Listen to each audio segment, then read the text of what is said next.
et donc maa ngi leen di ñaanal dans leur mission nouvelle. dans leur nouvelle expérience. yàlla may leen ci ndam. te di leen ñaax nag à ce que ñoom background bi ñu amoon. ñu yokk ko parce que tey jii ñu bëri nga fiy gis ñu leen di fal. man j'ai parcouru avec ay ministres. j'ai parcouru avec ay DG yoo xamante ni début bi amaana biñ leen di fal. loolu ñu leen doon fal amuñu woon benn expérience bi donc damay inviter sama gars yi que ça soit nit dof que ça soit vraiment kilifa. à ce que ñuy def ay cours de renforcement. parce que cours de renforcement yooyu dina leen dimbali par rapport ak expérience bu bees bi nga xamante ne nii le président de la République et son premier ministre am nañu ci ñoom confiance. donc vraiment je les invite à ce que ñu gën a yokk rek background bi te xam ni vraiment ñoom seen yoon ça sera un succès. te yàlla na leen cat seexlu par rapport à ça. xam nga dafa am benn bu ñenn ñi jàpp ni processus la parce que bu ñu gisee yenn chroniqueurs yi nga xamante ni voilà ni ñu leen doon xàmmee ci défendre projet bi ñu commencé di leen gis. waxal bu baax. bu ñu gisee yenn chroniqueurs yi nga xamante ni ñu ngi doon défendre projet bi. waaw gis nañ ci télévision nationale ñu commencé leen jël foofu. d'autre part ñu gis ay même chroniqueurs wala bon sinon ay chroniqueurs wala ay activistes ñu nekkoon ci projet bi di ko défendre. ñu def leen ay PCA. est-ce que nit ñi duñu jàpp ni pàccoo lay nekk mbir mi. bon écoute man pàccoo ou pas pàccoo chacun a sa manière de voir les choses. yaa ngi comprendre. comme li ma wax à l'entame de mes propos. nit booy gouverner da ngay gouverner ak ñi nga wóolu. nit booy fal da ngay fal ñi nga wóolu. nit dof c'est quelqu'un qui s'est donné kilifa d'abord en fait nañ ñëw ci nit dof. waaw donc bon xam nga ñoom ñaar ñëpp man c'est mes frères quoi xam nga man awma ay distinction entre kilifa ak nit dof man c'est des frères c'est des gens yoo xam ne dañoo am ay rapports yu sains dañoo am ay jaar-jaar yu rafet c'est vraiment mes frères quoi tey su ma xoolee samay frères gars yi dénk leen ay mission dénk leen yenn compétences yi bon ou plutôt yenn postes yi man lenn rek laa mun quoi mooy encourager leen pour que ñoom ñu mën a réussir dans leur mission li ngay wax ni ay pàccoo man je suis pas dans cette optique là xam nga man lan laa gëm l'homme qu'il faut à la place qu'il faut nit ki liñ ko jox est-ce que mun na ko nit ki liñ ko jox est-ce que mérité na ko yaa ngi comprendre kilifa depuis quand il est devenu chroniqueur c'est récent mais quant à nit moom il n'est pas un chroniqueur j'espère bien mais c'est des activistes c'est des gens qui ont toujours combattu pour leur pays te dinaa la xamal benn anecdote parce que yii nii day nekk ay occasion quoi si je me souviens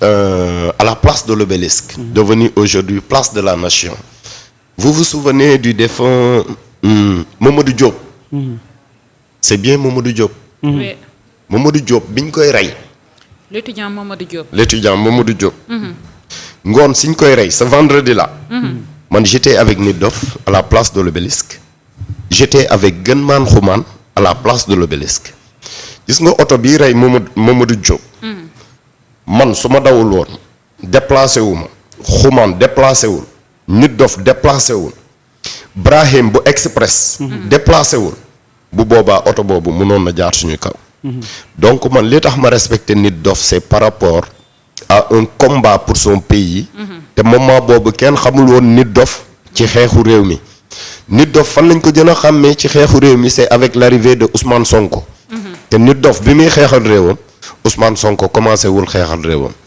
donc man Nit Dof bët boobu laa koy xoolee ba tey ji parce que il a toujours été là pour son peuple il a toujours été là vraiment être la voix de son peuple Sénégal saa yu ko musaana soxla moi j'ai vu Nit Dof mais ci côté Nit Dof xam nga dafa ñëw remplacer Moustapha Dieng muy Tafada Brands Tafa mu ñëw remplacer ko est-ce que tey jii nii challenge bi lan la war a mën a doon est-ce que mënuñoo créer ay plateformes yoo xamante ni dafay tax wàllum digitalisation parce que la majeure partie ñi nga xamante ne nii ñoom ñoo di artiste hip hop bi loolu tamit dina nekk ay points yoo xamante ni dina leen mën a jëmale ci kanam tey bu ñu waxee culture wax l'avancée de la technologie lan la ñu war a mën a envisager ci arrivée ki nga xamante ne nii moom moo di Nit Dof.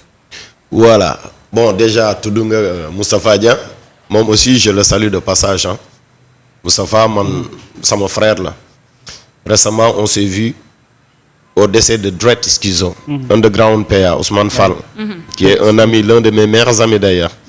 Donc il était venu présenter ses condoléances avec Wada Brun, avec Gunman Human et avec Positive Black Soul Degeti. Donc on a été ensemble là-bas, surtout avec notre grand Chaka Babs aussi. Chaka Babs. Le hip-hop, c'est vraiment une famille quoi. Man je suis à l'aise de parler ci ñoom quoi. Parce que dañoo sekk ay valeurs dañuy sekk loo xamante ni dafa rafet quoi comprendre nga. Donc Nit Dof moo remplacé Nit Dof. Moustapha Dia. mooy Nit Dof mooy Moustapha Dia. D'accord. C'est des frères yoo xamante ni nii vraiment c'est la même famille. Donc man gisuma ci remplaçant d'ailleurs. Bon c'est vrai que nit ku ci nekk da nga am mission fu mu commencer ak fu mu yem. Tafa mission. fii la yem donc relève bi Nit Dof moo ko yor. et puis Nit Dof n'est pas éternel. ainsi va la vie. mais en termes de changement. maa ngi ñëw c'est juste rek am na ay polémiques yu bëri yu am. ay guéguerre les gens ils parlent de guerre en fait. entre Moustapha Dieng et Nit Dof. Moi je connais très bien. Moustapha tey jii day ñaanal yàlla Nit Dof pour mu réussir sa mission. Moustapha c'est quelqu'un de positif, c'est quelqu'un de très bien. Et puis c'est quelqu'un qui a beaucoup servi le mouvement hip-hop. Et def na ci lu bëri ci mouvement hip-hop. Surtout ci domaine social bi aussi, il a beaucoup contribué à ça. Aujourd'hui, ce que vous avez dit c'est important. Lan la Nit Dof war a mën a indi ci par rapport à la culture urbaine. Parce que culture urbaine dafa yaatu. Quand on parle de culture urbaine, ñëpp dañuy foog ni rappeurs yi rek la. Et par contre, le mouvement hip-hop est composé de branches. Yaa ngi comprendre. am na le rap. Et puis rap sax dafa nekk benn branche rek ci musique bi. Parce que au-delà du rap, il y a le R&B, il y a le gospel. Donc tout ça dañ koy boole ci kooru rap, mais en réalité c'est pas la même chose. Au-delà de ça, il y a le graffiti. Le graffiti. Il y a le breakdancing. Vous comprenez? Donc le mouvement hip-hop est très large. Dafa yaatu quoi. Ok, donc tout ça, c'est ce qu'on a appelé la culture urbaine. Ce que vraiment Nit Dof doit faire actuellement, parce qu'il y a un fonds. Le fonds, je pense que c'est 1 milliard. Le fonds boobu ñun ñoo ko xeexoon, ñun ñoo demoon palais xeex ko devant Macky Sall pour Macky Sall accorder ñu la maison des cultures urbaines. Man j'étais à la présidence bi ñuy dem di ko xeex. Donc c'est un mérite qui est collectif. Aujourd'hui 600 millions la démarré woon dem na ba 1 milliard mais ñu ngi xaar ñu yóbbu ko ba 5 milliards. Donc xaalis boobu ça doit permettre aux jeunes de créer ce qu'on appelle des emplois. Parce que c'est un moyen pour combattre par exemple l'immigration clandestine. Ok? Donc c'est un moyen d'insérer aussi des jeunes parce que rap yàgg naa récupérer ay nit ñoo xamante ni dañuy jóge ci jeel yi wala ay nit ñoo xamante ni nii dañuy jóge ci yenn famille défavorisées. mais man Red Black dafa am parti boo xam du ma ci d'accord ak yow. waaw mais damay daaneel donc bon da nga may wax rek. en termes de changement. wax nga ko da ngeen a amoon budget boo xamante ne c'est 600 milliards. 600 millions. 600 millions. Voilà. léegi mu ngi ci 1 milliard. Ouais. mais ak maison yi nga xamante ne créé nañ ko benn bi mu ngi Guédiawaye si je ne me trompe pas Malal Talla moom moo fa nekk. waaw mais loolu laay wax foofu laa doon daanelee sax Pikine. parce que Malal Talla aussi chapeau à Malal Talla. Malal dafa récupérer ay jeunes yu bëri yoo xamante ne ni amaana bu leen seetaanoon tey dinañu nekk danger ci population bi. mais grâce à Fou Malade mais Malal inséré na leen ba boo yooyu tey jii am na ci ñoo xamante ni ñu ngi tukki di dem fu nekk ci àdduna bi. ñu ngi contribuer au développement du Sénégal donc c'est ça la mission. yaa ngi comprendre. sànq loolu laa la doon wax donc on doit voir des projets. Comment faire pour contribuer au développement du Sénégal et comment faire aussi pour booster l'industrie culturelle hip-hop au Sénégal. yaa ngi comprendre Nit Dof dafa mel ni ku bëgg a jiite réew ku nekk am nga sa programme. Moi je suis pas dans la tête de Nit Dof mais ginnaaw moom lañ ko dénk amaana am na lu nekk ci xelam mais man lan laa ko mën a accompagner mooy mu fexe ba culture urbaine ñu xool ñëpp gis ci seen bopp. te encore une chose am na nit ñoo xamante ni depuis que le fonds des cultures urbaines existe ñoom ñoo ci mës a gagné. ñoom ñoo ci mës a bénéficier wu. Voilà, chaque foofu année nag lay waxee voilà ak yow. d'accord moo tax moo tax sànq ñu non non Moustapha parce que xam nga rencontre foofu lay waxee ak yow. waaw dafa yaatu liñ ci mën a wax dafa yaatu. xam nga yàgg gars yi yàgg nañu comprendre nga benn lobby Ousseyn benn Ndiaye cercle. dafa am ay tête yu nekk ci kaw. ñoo xam ne ñoom rek la ñuy gis. ñu ciy bénéficié wu. juróom na coow lu bëri. mais est-ce que gëm ngeen benn affaire est-ce que gëm ngeen benn affaire man Red Black bu dee alternance l'arrivée de Macky Sall au pouvoir man li ma ci joué artistiquement amul ko ci joué ok man est-ce que xam ngeen ni musuma bénéficier wu 1 franc fonds culture urbaine musuma ko def ndax mos nga yóbbu projet musuma yóbbu projet fonds culture urbaine musuma ko def pourquoi musuma ko def su ma imaginer ma ne 600 millions la man possibilité bi ma am pour mën a gérer sama bopp mën a gérer samay projet ñii amuñu ko et donc j'ai préféré man somme boobu ma bàyyi ko samay rakk yoo xamante ni loolu war na leen mën a dimbali. sa rakk yi est-ce que jot nañ ci aussi. mais problème bi foofu la nekk man je suis en phase avec vous. mais man aussi tey ji en termes de conseil bu ma doon jox conseil nit dof dama naan képp ko mës a bénéficier wu. ci fonds wu culture urbaine. par exemple nañ toog 5 ans. kenn du leen financer. ñu xool ñi nga xamante ne ni kenn mësu leen a financer ci fonds culture urbaine yi. ñu financer leen. au-delà même des jeunes talents. il y a les vieux talents qui sont là. et qui ont besoin d'aide. parce que wërsëg bokkul daal. yaa ngi comprendre. ñu xool ñi nga xamante ne ni. musuñoo gis seen bopp ci fonds culture urbaine yi. ñu jagleel leen fonds yooyu pendant quelques années.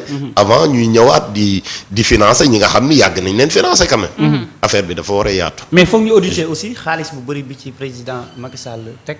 organiser nañ fi benn événement tudde ko maanaam rap Jolof et cetera je pense que Grand Théâtre lañ ko defee xuma monument de la Renaissance fay artistes et cetera en tout cas moom Tafa pour man jàpp naa ni nit dof war nañ mën a caytu kër gi d'abord li ñu fi jot a def xaalis bi fan la dugg ñu xam. pour vous dire. Moustapha yàggu fa yàqu fa. non c'était nit dof pas Moustapha. non Moustapha.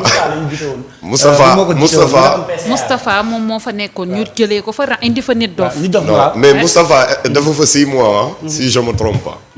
dafa fa 6 mois. est-ce que xam nga ni culture urbaine récemment fonds yëpp dañ ko bloqué woon. depuis des mois ci ginnaaw. ah bon pourquoi. gars yi mënuñu liggéey parce que y a pas de fonds. fonds yi dañ ko bloqué. est-ce que xam nga ni déjà. ñoom seen bureau yi dañ doon manqué ay courant. man Tafa ma appelé pour me dire ret dama bëgg pour nga ñëw ñu liggéey ensemble. ma ne ko Moustapha mu ne ma woy ma ne ko may ma temps. man liggéeyal hip hop bëgg naa ko. mais je suis avec Mimi Touré sur le plan politique. actuellement dafa am lu ñuy xeex. mooy système bi lañ fi war a jëlee. j'ai pas le temps d'être dans un bureau. yaa ngi comprendre. moment boobu j'avais d'autres objectifs suñu objectif mooy jëlee fi Macky Sall. looloo nekkoon suñu objectif. ce qui veut dire que man ay question de poste yooyu. intéressé wu la woon. bon intéressé na ma sax mais nekkul loo xamante ni c'est une fin en soi chez moi. comprendre nga ñun suñu objectif looloo ñu gën a ñoroon moment boobu je suis pas dans le partage du gâteau parce que mënoon naa dem Tafa defal ma contrat may am salaire mais soxlawu ma woon mais ci partage du gâteau boobu noonu jàppoon ni kii di nit dof dañ ko cee boole ndax gis nañ ni. régime bi bu bees bi fi nekk ñoom dañ doon wax ne partage du gâteau moom du fi mës a am mais gis nañ ne nit dof dañ nañ ko fi kaso ndax poste bu mu defoon gis nañ fi tamit nit dof boobu ba léegi mi ngi ñoom seen côté est-ce que jàppoo ni dañ koo sédd ndax pour neexalee ko ko. ndax am na ñu jàpp ni depuis démb ba léegi polémique bi mi ngi jóg naan nit dof warta am yenn compétence bañ ko war a mën a fal. voilà donc question de compétence sànq wax naa ko nee naa am na ñu bëri bi ñu leen di dénk ay mbir au début duñ ci am yenn expérience yi. mais donc il faut toujours faire des cours de renforcement et avec le temps bu ñu leen jàppalee ñoom dinañ